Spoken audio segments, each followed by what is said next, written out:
The IBM Selectric Composer isn't really a typewriter, it's a typesetting machine. So you would only use this back in the day if you were working at a newspaper or magazine and you wanted to print up some material, and this was a relatively cost-effective option for hot typesetting. So for example a linotype. Now it wasn't cheap, it was in today's money about 30,000 US dollars, but it was cheaper than the alternatives. For it to be useful in typesetting, it needs to have variable character spacing. So for example an I will have a different width than an M. And that's just achieved by a very complicated escapement that moves the carrier a different amount based on which character you type. But the end result is very close to something that you see made on a linotype, for example.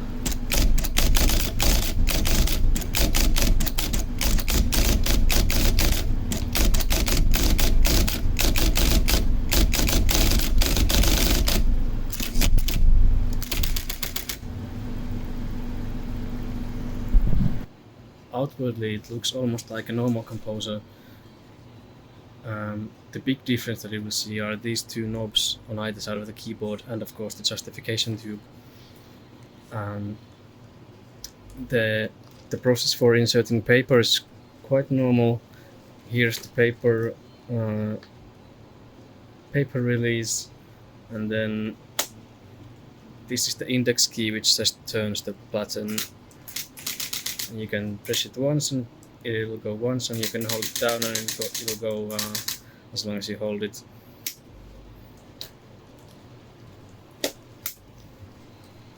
And the rest of the keys on this side are dead key disconnect, so normally these two keys are dead keys, as in when you are typing on, for example, a French or Latin element, these would have accents on them, so they would be dead keys, but this disconnects them, so they work as normal keys on elements that don't have those accents.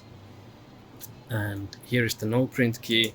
This just disables the printing action, so it'll work normally otherwise, but nothing gets printed on the page. And here is the left margin release. There is no right margin per se. The right margin is used for setting where you want the justification to be at the right margin of the justified text. And there's a bell, but otherwise the carriage doesn't stop when you get to the right margin, it'll just keep going. So that's something to keep in mind. If you are using it normally without justification, then you have to remember to return the carriage after each line, because it's not gonna stop. It doesn't have end of line lock or anything like that. Here's the tabulator, set and clear levers, and because of the way the composer works, the tab stops can only be set once every pica, which is a measurement in typography, and it's a 1/6 of an inch, I think. So this is the tab locator, and the only function of this is that when you press the tab key, it'll jump to the next possible place to put the tab. So it'll just tab to the next full pica. And this is just normal set and clear. Here's the language wheel. On here is Alpha Latin, UK for UK, US for United States, G for German, and N for Nordic. So depending on which language type element you use, you would turn this knob to the corresponding place, and that will actually affect the velocity of certain keys.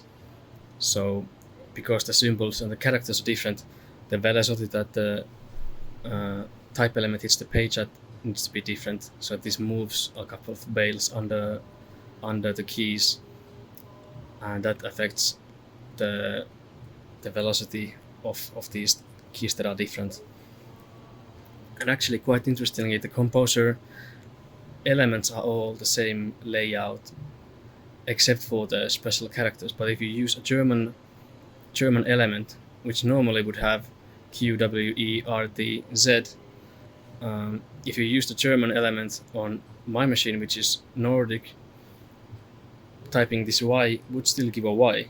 And if I took a United States or a Nordic element and put it on a German machine, the German machine's keyboard would have Q, W, E, R, D, Z. And when they type on it, this key will give a Z, because the difference is all inside the machine in the interposers or the character selection. So the elements themselves are all identical in layout. The only thing that is different is the special characters that's changed depending on the layout.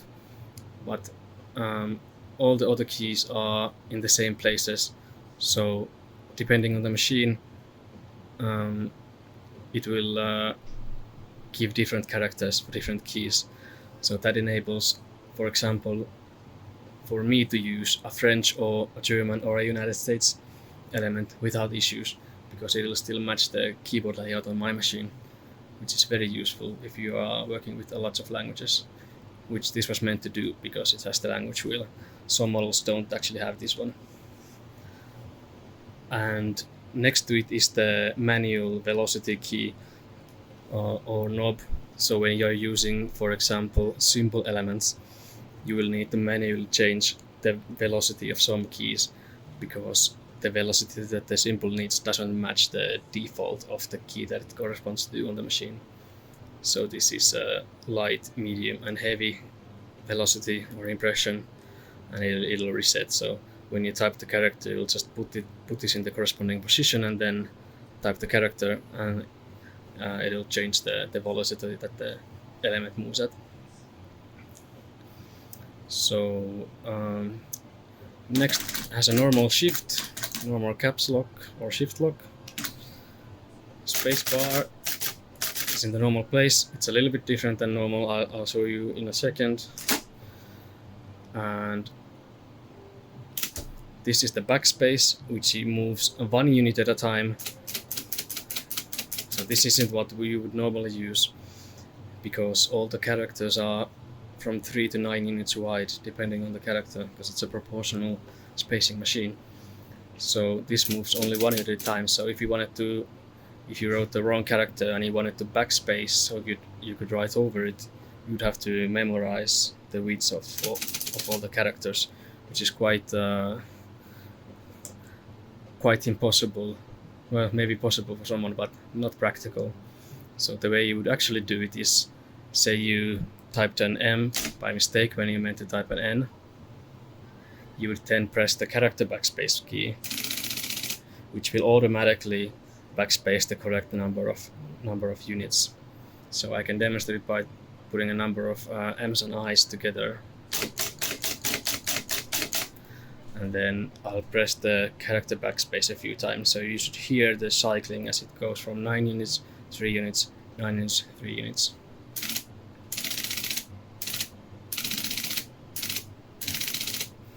And that's handled by essentially the same mechanism that does the proportional spacing as well. So there's a wheel with 60 pins on it. The mechanical memory can hold 60 units of characters in its memory. So at a minimum, it can hold 6 9-unit wide characters and a couple more characters that are less than 9 inches wide. And carrier return works as normal.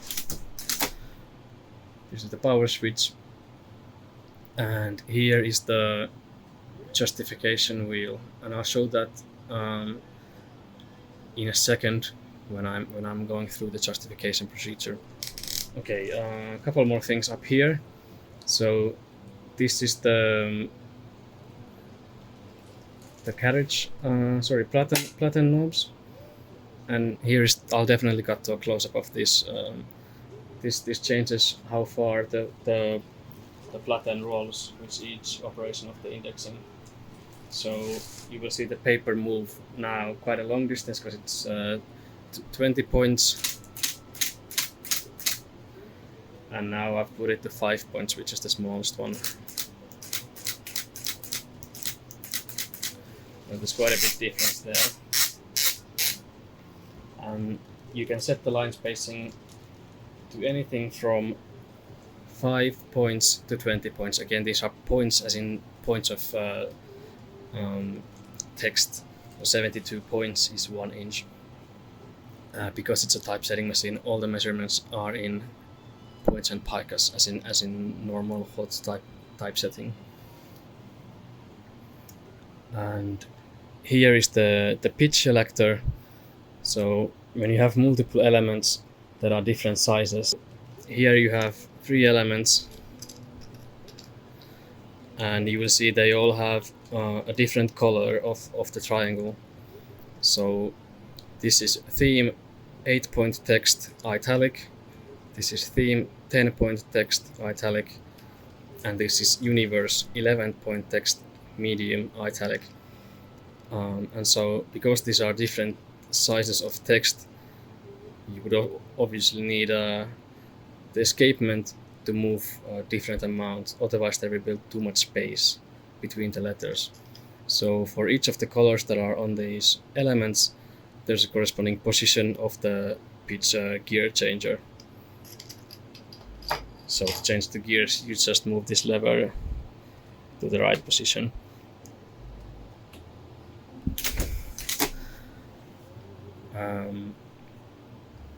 Okay, next, oh yeah, this is the no index return. So when I pull this lever towards me and do a carriage return, it doesn't turn to platen. So, and because there's a planetary gear system in the platen to allow for 5 through 20 points of line spacing, 16 options, that's managed by 2 gears, one of which moves at a different moves the platen a different amount. So that's also present on the platen knob. So this will move the platen 1 point for each click of the ratchet, and this one will move it 4 points.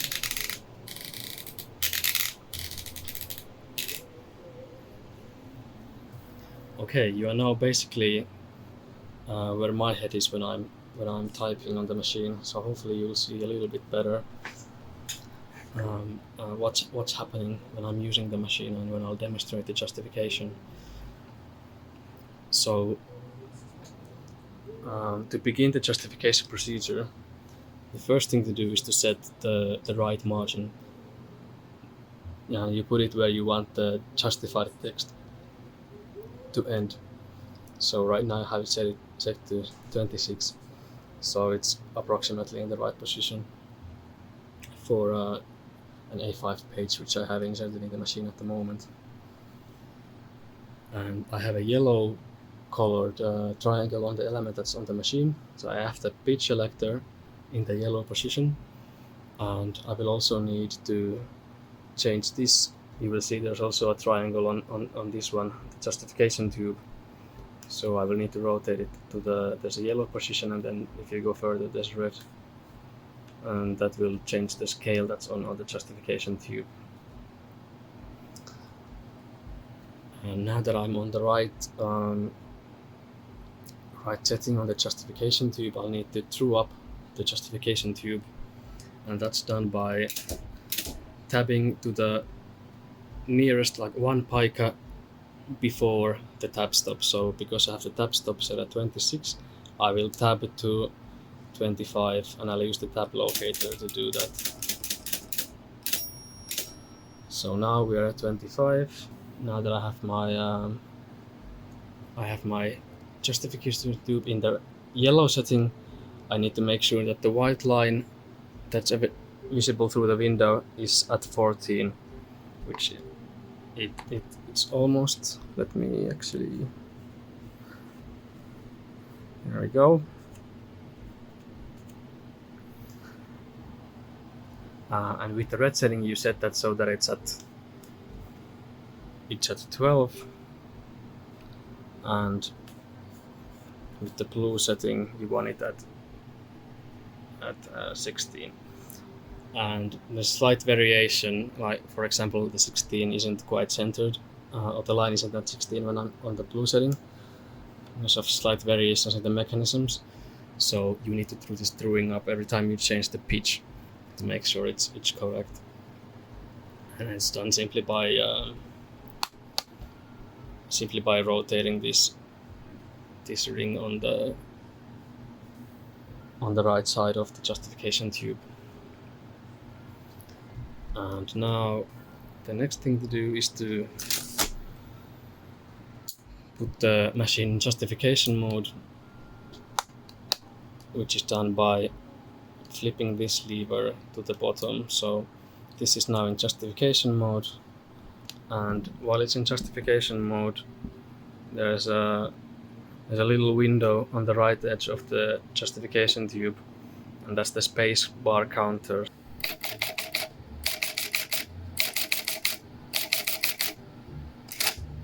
If I use the space bar,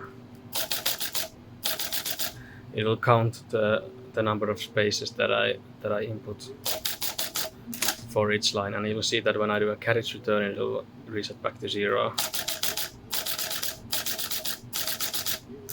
And 20 is the maximum amount of spaces it can handle. So if you go over 20, then you'll need to manually justify the line. And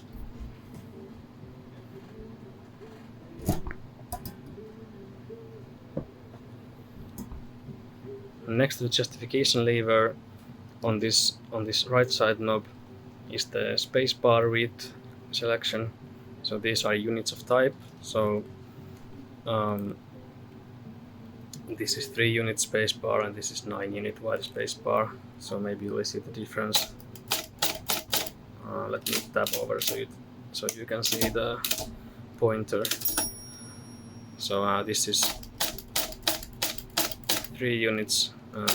This is 9 units. You should see that it's moving quite a bit further with every press of each press of the spacebar. And I'll show the function of this outer ring when I'm going through the latter part of the spacebar or the justification procedure. Okay, now we are ready to do the justification procedure. So we will first type it one time, take note of the settings that we need for the justification, and they will be input into this wheel in the latter part of the justification procedure. I'll show it when we get there. So first we will type some text.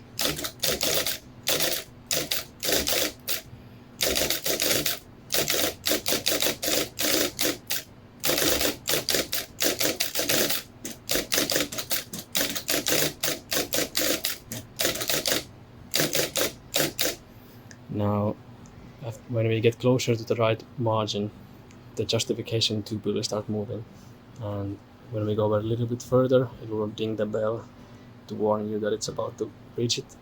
But now that I have typed the first line, I will take note that here the leftmost color is green, and it reaches number 8 on the scale on the window. So I'll tab over and type G8 for green 8. And then we keep typing the next line.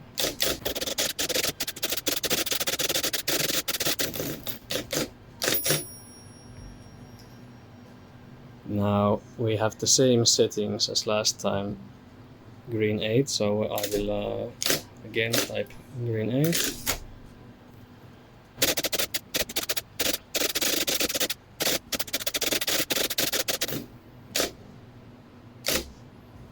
Now the leftmost color is white, and it goes up to 1 on the scale, so we will put in the notes W1. Now that we have our 3 lines typed up, and we have the notes. We can now type it again, this time using this selector to get the justification setting. So the way this works is this is the width of the space bars. So this is 9 unit space bar, and this is if this is set to 2, then each time I press the space bar, this will go down 1 position, and when it reaches 0, it will go up 1 or down 1, I guess. So it will go from 9 to 8 unit space. So if I started at yellow 2, then the first 2 spaces in the line would be 9 units wide, and then the rest of the space bars in the line would be 8 units wide. So our setting was green and 8. So now we can type the line again.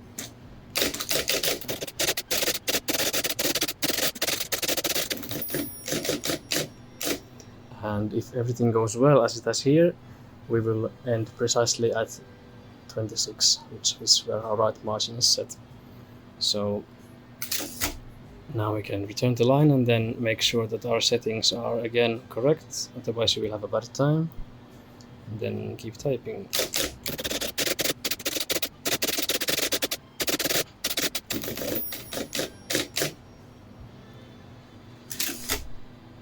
Now we need to put W and 1.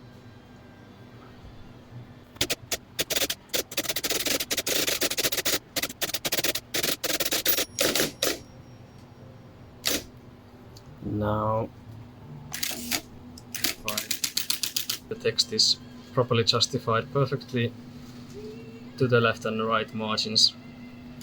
And yeah, you need to do this double typing every time you do want to do justified text. It takes a little bit of effort, but the results are definitely quite nice.